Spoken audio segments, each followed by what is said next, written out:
So I have been watching anime for a little over 2 years now, and I feel like I have seen most of the good ones, so I'm going to rate the ones I have seen and hope to get some good recommendations. I'm going to base this purely on how much I enjoyed each anime, so if I did enjoy your favorite anime, don't comment slurs at me, just let me know and I'll make a video explaining why I didn't like it. I'm going to rate them in the order that I watched them, starting with Naruto.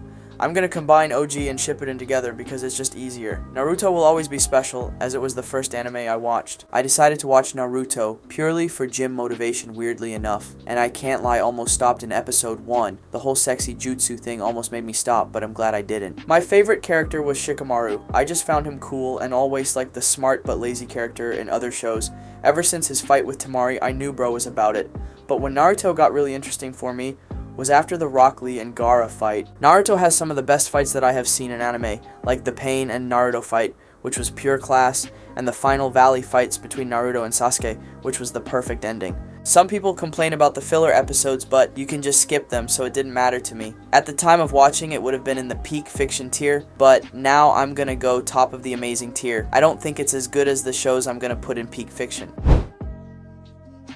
After finishing Naruto, I was left wanting more, and was excited for Boruto, and I have never been more let down. I didn't enjoy any of the characters. Boruto was just a whiny bitch the whole time, and was even cheating in the Chunin exams, the fucking bum. They also made Naruto and Sasuke really bland. I didn't get past the Momoshiki fight. It was a cool fight, but that's about it for what I liked about Boruto.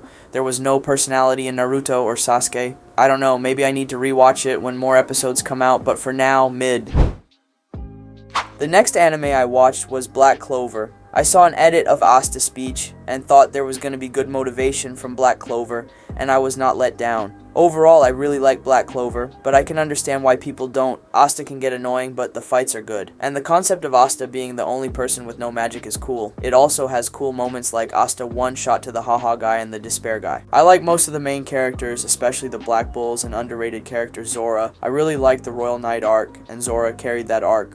But bro needs more screen time, actually, a really cool character. I really enjoyed the pushing past your limits and never giving up themes, but it can be corny at times. I would definitely recommend watching Black Clover, and I'm gonna put it in the good tier. I don't think it's as good as Naruto, and I would get flamed for putting it in the same tier, but it's definitely better than Boruto. Now, one of my favorite of all time, Vinland Saga. I fucking love this anime. I heard it was good before watching, but I didn't realize it was gonna be this good. The character development in this show is crazy. The change from Thorfinn from the start of Season 1 to the middle was already amazing, and then the drastic change in Season 2 was done perfectly, and the last episode of Season 1 was a perfect end to a season. An underappreciated part of Vinland Saga is the visuals. In this anime is one of the best parts. The messages in this show go hard. I really fuck with Thor's and the True Warrior theme, as well as Askeladd top tier antagonist throughout the show. I changed from hating him to actually liking him in the end. Another amazing part is the contrast between Thorfinn and Canute to becoming more like each other in Season 2. I can understand why people don't like Season 2, but I don't get how you can't like the Snake and Thorfinn fight, the I have no enemies scene, and the 100 punches. After finishing Vinland Saga, I read the manga straight away, and Season 3 is gonna hit differently. If you couldn't guess, this is going straight into peak fiction. Talking about peak, Attack on Titan. What a fucking anime, from start to finish, pure cinema.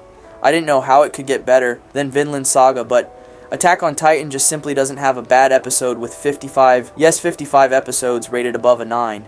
You lose sleep watching this anime, and every episode ends on a cliffhanger. I genuinely can't think of a bad episode. My favorite arc was Return to Shiganshina, and the 3 back-to-back 10 out of 10 episodes was perfect. And don't get me started on Erwin's speech. The foreshadowing and plot twist in this show is better than any other piece of fiction I have watched. Some people don't like the ending, but I think it is the perfect end to AOT. I loved all of the characters in this show, and heavily rate how there is no fan service. Aaron's development was class, Commander Erwin and Levi are goated side characters, and once again, an underrated Take Flock is a good character, yeah. I said it, the lone survivor of Erwin's speech, and his change from a cowardly bitch to leading the Jaegerist is so good, and I would have done exactly what he did if I was in his position. I don't think it can be argued that this is going in the peak fiction tier. It simply doesn't get better than Attack on Titan goated show. If you haven't watched Attack on Titan yet, just watch it. You'll thank me after. Then I watched Jujutsu Kaisen, a very solid show. It was always going to be worse than Attack on Titan, but still very good nonetheless. Season 1 was pretty good. Good pacing and story, and the characters were solid. I thought Itadori would be like Naruto and Kurama, but I was wrong. Sukuna is pure evil, which is a nice change. Then Season 2 was so good. With the introduction of Toji, he instantly became my favorite character. He was the reason I wanted to watch JJK. I saw his death scene and started watching, which might have been why I didn't like Season 1 as much as I was just waiting for the GOAT to show up. Then there is Mahito, a great villain throughout the anime, and his scream at the end of the season was really satisfying. JJK has really good pacing and animation, and was really enjoyable to watch, so I'm going to put it in the amazing tier. When Season 3 comes out, it might move up, but for now, it's in the amazing tier. Now I have to admit, I am a dub watcher. Yeah, I know, boo, it's not as good, but I speak English, so I'm gonna watch it in fucking English. It's just better not having to read while trying to watch. And Solo Leveling has possibly the best dub voice acting. Solo Leveling is so good, that first episode had me hooked. I really enjoyed the video game style of leveling up in this show. Season 2 so far is just as good as Season 1, and after reading the manhwa, I can't wait for the rest to get animated. At the moment I would say it's in the amazing tier, but once Season 2 is finished, it might be peak fiction and win Anime of the Year. Rising of the Shield Hero. I watched this because I saw a TikTok of the start of the anime and saw it had potential, and it was good for a while until it started getting weird. I liked the video game style and didn't mind the main character, I can't remember his name, but started noticing. It's really weird how all of the main side characters are all girls and an animal or a child or both, and are interested in the older main character. So I started getting put off. Like the main girl was a slave half fox child, then magically is an adult, and I can see them setting up a relationship. Like, nah boss, she is still a child and an animal that's fucked up. I feel like if you genuinely enjoy this anime, you need your hard drive checked, because it's made for weirdos, bro. I didn't get past Season 1. I couldn't sit through that weird shit. This has to be in the why people think anime is weird tier. I don't want to hear any complaints about this either. I'm not hearing you out. Don't even bother with this anime, it's not good. Classroom of the Elite was an anime I wasn't expecting a lot from, to be honest. I had seen clips before and just thought it was the weird Sigma kids that enjoyed it, but I was bored one school holiday and started watching it, and I was up till 3 a.m. watching it. My first thought was, if you're above 25, you really shouldn't be watching this because there is fan service and the characters are high schoolers, which is really weird, and there really isn't any need for that. However, there isn't that much fan service, and it's still a really good anime. Like I said, I was up to 3 a.m. watching it. Ayano Koji is really cool, and the concept of just the perfect school environment is really interesting while being in school, while watching. The characters were good, and the idea of Ayano Koji not having feelings and being trained from a child to be the perfect human and seeing people as tools was a cool concept. It also has good villains like Ryuen, and the finales of each season are really good. I'm going to put it in the amazing tier, as I really enjoyed it from start to finish. There isn't many bad moments if you ignore the fan service. There's not much I can say without spoiling it, but if you're in school or just left school, I would really recommend watching it. One Piece. I know this is some people's favorite anime, but I'm not sure how I feel about One Piece. It started really good. I really like the Straw Hats, especially Zoro, Luffy, and Usopp. Sanji's cool, apart from the nosebleed and perving thing. That shit just isn't funny, it's just weird. And the rest of the Straw Hats are really cool as well. But I just don't have the time to watch this, bro. The pacing is terrible. It takes stupidly long for shit to get interesting. And it just ruined the anime for me. I enjoyed animes that keep me engaged the whole time, like Attack on Titan. But there is hours of pointless moments for seconds of good moments. But those good moments are some of the best. I'm only up to the Dressrosa arc, but I tend to stop watching for ages, then start watching again. So far, my favorite moments were Luffy one-shotting people like Bellamy and the Celestial Dragon. For some reason, I just didn't like Marineford. I don't know why, but I think it's because of how slow it was, and it was missing the rest of the Straw Hats. I was expecting it to be the best arc I have seen, so I had too high of expectations. But for now, I'm saying middle of amazing, because it's got peak moments and really good characters. Zoro is one of my favorite characters ever. When the remake comes out and it's got good pacing, I'll put it in peak, but for now, just amazing.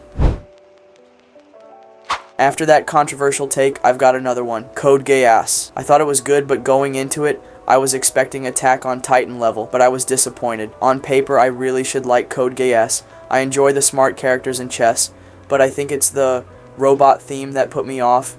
And like One Piece, there was good moments, and I enjoyed the idea of Britain being evil, a nice change and a different perspective, but I don't really like any of the characters. The ending was really good, and the concept of Geass was cool and was a good power system, but I just really didn't like the mecha power system. I just can't get behind it for some reason. That might be why I didn't like it, but it's been a while since I have watched it. Maybe I need to rewatch it, but from memory it was just good, and I'm going to put it in the good tier. If I need to watch it again, let me know. Now, my first sport anime. At first, I didn't believe that I could be interested in an anime about soccer, even though I used to play soccer, but I didn't think it would be interesting at all. But I was wrong. Blue Lock became one of my favorite animes. I really like Isagi as a main character. The idea of ego was cool and interesting because an anime on the power of friendship would be shit and boring, and Blue Lock made me interested in soccer again and had me thinking I could be playing like Prime Ronaldo. All the characters are good and interesting as well. There are peak moments, like Isagi's goals are so peak and genuinely gave me goosebumps. Apart from the bad animation in Season 2, the ending was amazing and made me forget how shit the rest of the season was. The only other criticism I have is how zesty some of the characters are. It's just unnecessary. Especially Shidu bro needs to chill out. I really like this anime, but because of the animation, I think I have to put it in the amazing tier. I have read the manga up to date, and when the Neon Egoist League gets animated properly, it will be in peak fiction. If you enjoy watching or playing soccer, it's definitely worth a watch. I had seen people hyping Cyberpunk up, and I wasn't expecting much from 10 episodes, but this quickly became one of my favorite animes. This was one of the very few anime that actually made me sad watching it. That last episode and the soundtrack, bro. I really enjoyed David as a main character and his relationship with Lucy. For such a short anime, it does a lot of storytelling. All of the main characters are really likable, and the whole crew's dynamic is great and entertaining. The animation and the pacing was perfect for a 10-episode series. The anime takes about 3 hours to watch, but it took me a week to recover. That ending was something else, man. It hits hard. The soundtrack in Cyberpunk goes hard. Both I Really Want to Stay and Who Is Ready for Tomorrow are really good. I usually don't care for any love stories, but David's and Lucy's was the first one I actually cared about. That moon scene, bro, had my lonely ass smiling. Genuinely believe everyone should watch Cyberpunk. It's one of my personal favorites, and I'm gonna put it where it deserves to be, straight into peak fiction. I don't think I can put it above Vinland just because of how short it is, but it is close. Demon Slayer is the anime I've just finished watching, and I'm hyped for the next arc. I really enjoyed Demon Slayer, and I get why people say it's carried by animation, because the animation is class, but I think it just elevates it as it does have a good story and has good pacing. I enjoy how overpowered and unfair the fights are, with demons being overpowered and can regenerate, and the demon slayers being just humans with cool swords who breathe specially. I always found swords interesting, so I really enjoyed the different swords and weapons in this anime. I usually don't find many anime funny, but I actually enjoy Demon Slayer's humor, especially Inosuke. I find him funny. But Zenitsu is annoying, and I can't believe he's voiced by the same actor as Sun Jinwoo. Tanjiro is cool as a main character. I like how he's kind and compassionate even to demons. But I need more of Tomioka. I don't know why, but he's my favorite character, just pure aura, and I rate how oblivious he is. I know my boy is about to cook in the next arc. Muzan is a top tier villain. That walking scene at the end of the season was cold. For now I'll say middle of amazing, but I think it's got potential to go up. A really entertaining anime. I would recommend it if you're big on animation and pure action. That's my anime tier list so far. Let me know if you have any suggestions or if you disagree with my rankings.